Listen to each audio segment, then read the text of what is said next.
여러분 안녕하십니까? 지난 강의에서는 인플레이션에 대응한 통화정책의 시사점에 대해 설명했습니다. 오늘은 거시균형의 다중성에 관한 내용입니다. 여기 보시는 그림은 통상적인 수요 공급 곡선입니다. 다만 수요 곡선이 단조적으로 우하향하지는 않습니다. 그 결과 수요와 공급이 일치하는 균형은 하나만 존재하지 않습니다. 다중균형의 가능성은 거시경제에서도 마찬가지로 존재합니다. 그 이유는 균형이 경제 주체의 심리적 기대감에 의존하기 때문입니다. 지난 50여 년 동안 거시경제학에서 경제 주체의 기대가 주는 함의에 대해서 많은 연구가 진행되어 상당한 성과를 올리게 되었습니다. 그 가운데서도 합리적 기대 이론이 큰 기여를 했습니다. 거시경제학이 물리학에서 벗어나 고유의 영역을 구축하게 된 계기를 마련했기 때문입니다. 여기서는 세 가지 다중균형의 예를 들어보겠습니다. 우선 제23강에서 설명한 재량과 준칙균형입니다. 중앙은행의 손실함수를 목표 실업률에서 벗어난 실업률의 제곱과 목표 인플레이션에서 벗어난 인플레이션의 제곱의 합으로 정의했습니다. 모수 A는 두 제곱값에 대한 상대적 깊이의 정도를 표시합니다. 목표 실업률이 자연 실업률보다 낮은 것은 자연 실업률이 사회적 최적 수준에 미치지 못한다고 가정했기 때문입니다. 예를 들면 한계 세율이 정의 값을 가질 때 노동 공급이, 생산물 시장이 경쟁적이 아닌 과점적 구조를 가질 때 생산이 그만큼 줄어들 것이기 때문입니다. 준칙균형은 통화당국이 기대 인플레이션이 형성되기 전 인플레이션에 대해 구속력 있는 약속을 할 때 일어납니다. 이때 기대 인플레이션은 실제 인플레이션과 같으며 필립스 곡선의 식으로부터 실업률은 자연 실업률과 같게 됩니다. 따라서 통화당국은 손실함수를 최소화하는 인플레이션을 구하면 됩니다. 손실함수를 최소화하는 인플레이션은 목표 인플레이션이며 곧 기대 인플레이션이 되겠습니다. 재량균형은 통화당국이 기대 인플레이션을 주어진 것으로 보고 인플레이션을 선택할 때 일어나는 균형입니다. 이때 합리적 기대 하에서는 경제주체의 기대 인플레이션이 경제주체가 손실함수를 최소화하려는 통화당국의 통화정책으로부터 형성됩니다. 필립스 곡선의 식으로부터 손실함수를 인플레이션의 식으로 표시하고 다시 손실함수 값을 최소화하는 인플레이션을 구하면 슬라이드의 세 번째 식과 같습니다. 이 식은 통화당국이 당초 목표 인플레이션보다 높은 수준의 인플레이션을 선택할 동기를 가지게 되는 것을 보여줍니다. 기대 인플레이션이 목표 인플레이션과 같을 때 식의 세 번째 항은 0이 되며 두 번째 항이 정의 값을 가지는 것을 생각하면 최적 인플레이션은 목표 인플레이션보다 그만큼 큰 것을 알 수 있습니다. 그 이유는 물론 실업률을 낮출 수 있기 때문입니다. 합리적 기대 하에서 불확실성이 없다면 기대 인플레이션은 실제 인플레이션과 같습니다. 이때 1차 조건의 식으로부터 균형 인플레이션을 구할 수 있습니다. 여기서 재량균형 하에서 손실함수의 값은 준칙균형보다 큰 것을 알 수 있습니다. 그 어느 경우든 실업률이 자연 실업률과 같기 때문입니다. 재량균형의 손실함수 값이 더 큰 것은 인플레이션이 더 높기 때문입니다. 이 식들은 반드시 여러분이 직접 구해 확인해 보시기 바랍니다. 다중균형을 필립스 곡선에서 나타내자면 우선 A점으로 표시한 준칙균형입니다. 다음은 B점의 재량균형입니다. 한편 C점은 통화당국의 손실함수 값을 0으로 하는 통화당국으로서는 최적 실업률과 인플레이션의 조합입니다.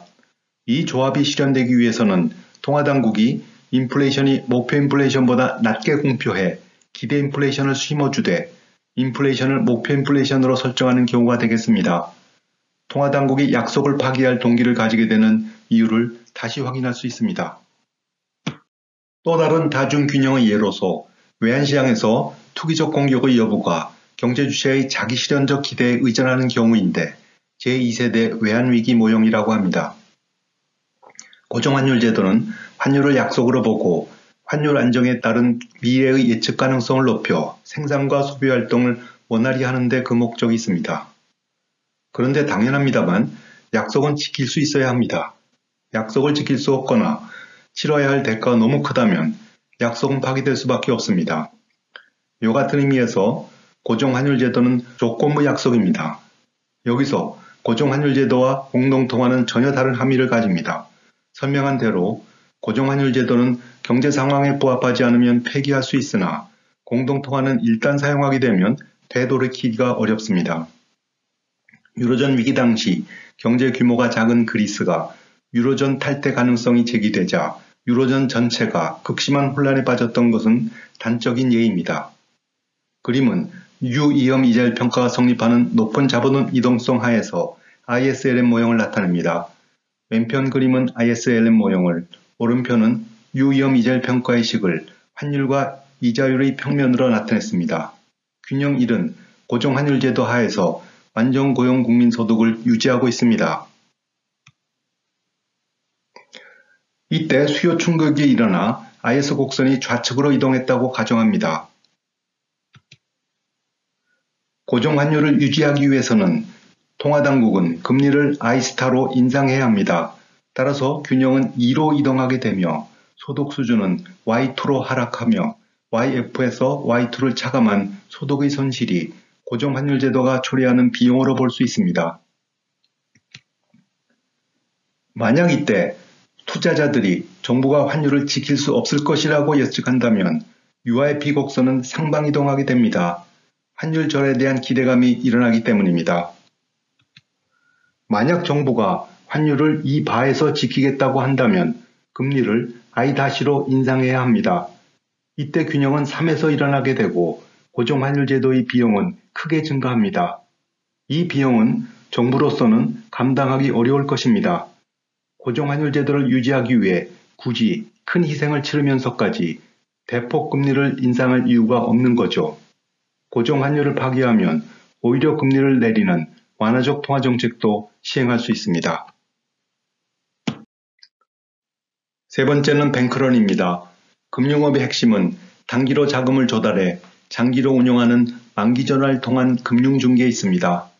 단기로 예금자로부터 예금을 받아 장기로 신용을 공급하는 은행이 대표적인 금융중개 기관입니다.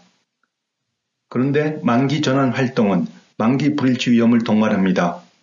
평상시 은행은 현금이 필요한 예금자의 예금 인출, 즉 만기 불일치 위험에 대응해 예금의 일정 부분을 지급준비금으로 쌓아놓고 있습니다. 그러나 만약 모든 예금자들이 동시에 예금을 인출하려 한다면 만기 불일치 위험은 실체적 위험이 됩니다. 은행이 모든 예금을 준비비금으로 쌓지는 않기 때문입니다. 이해를 돕기 위해 예금자 500명이 한 명당 각 1원을 예금해 예금 총액이 500원인 은행이 있습니다. 이 은행은 400원을 장기로 대출하고 100원을 준비금으로 쌓았다고 가정합니다. 이때 만약 모든 예금자들이 한꺼번에 예금을 인출하려 한다면 처음 100명만 예금을 돌려받게 됩니다. 따라서 예금자들은 100명 안에 들기 위해 다투어 은행으로 몰리는 뱅크런이 일어납니다. 여기서 뱅크런은 자기 실현적 기대로 볼 수 있습니다. 예금자가 예금을 인출할지 여부는 예금자의 기대에 의존하기 때문입니다. 다른 예금자들이 실제 지출이 필요할 때만 예금을 인출할 것이라고 기대할 때 모든 예금자는 실제 지출이 필요할 때만 인출할 것입니다. 그러나 다른 예금자들이 예금을 인출할 것으로 기대한다면 모든 예금자는 가장 먼저 줄을 서 예금을 인출하려는 동기를 가지게 됩니다. 뱅크런이 반드시 부실한 은행에서만 일어나는 법은 없습니다. 자기 실현적 기대는 건전한 은행도 뱅크런에서 자유롭지 못하게 합니다. 그 전해까지 가장 존경받는 증권회사로 높은 평판을 누렸던 베어 스턴스는 2008년 3월 미 연준의 자금 지원에도 불구하고 투자자들의 환매 사태를 견디지 못해 결국 헐값에 매각되었습니다. 예금자의 예금 인출 요구에 응할 수 없을 때 은행을 대신해 예금을 지급하는 예금보험 제도는 사실 그 제도가 존재하는 것만으로도 뱅크런이 일어나는 것을 방지할 수 있습니다. 이만 마치겠습니다.